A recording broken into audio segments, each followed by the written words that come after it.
6 kesalahan dalam menyambut datangnya bulan Ramadan. Beberapa hari lagi kita kedatangan tamu dari Allah yang mulia.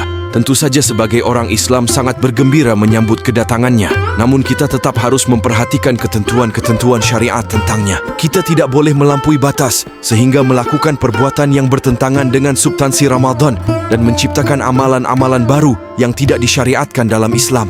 Berikut ini beberapa kekeliruan dan kesalahan dalam menyambut bulan Ramadan yang banyak tersebar luas di tengah-tengah masyarakat kita. 1. Padusan, mandi besar atau keramasan menyambut Ramadan.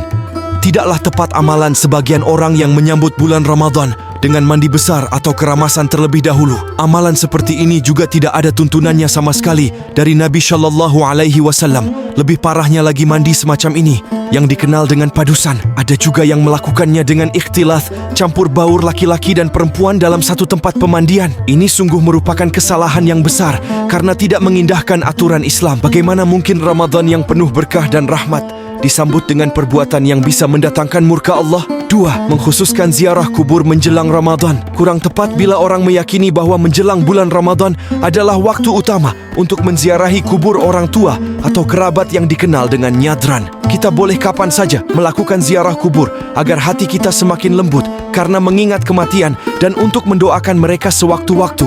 Namun masalahnya adalah jika seseorang mengkhususkan ziarah kubur pada waktu tertentu, seperti menjelang Ramadan, dan meyakini bahwa waktu tersebut adalah waktu utama untuk nyadran atau nyekar, ini sungguh suatu kesalahan karena tidak ada dasar dari ajaran Islam yang mengajarkan hal ini. Rasulullah Shallallahu Alaihi Wasallam bersabda, "Ziarahilah kuburan, karena itu dapat mengingatkan kepada kalian akhirat." Dan beliau tidak menentukan waktunya, maka setiap muslim dapat menziarahinya di setiap waktu, di malam hari dan siangnya, pada hari-hari raya dan lainnya, namun tidak mengkhususkan hari tertentu dengan maksud bahwa hari itu lebih utama dari lainnya. Adapun jika mengkhususkannya karena tidak ada waktu selain itu, maka tidak mengapa. 3.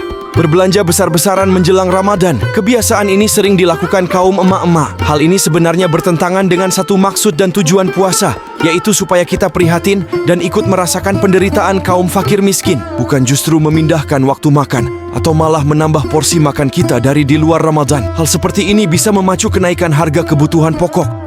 4. Mendahului Ramadan dengan berpuasa 1 atau 2 hari sebelumnya. Rasulullah Shallallahu Alaihi Wasallam bersabda, "Janganlah kalian mendahului Ramadan dengan berpuasa 1 atau 2 hari sebelumnya, kecuali bagi seseorang yang terbiasa mengerjakan puasa pada hari tersebut, maka puasalah."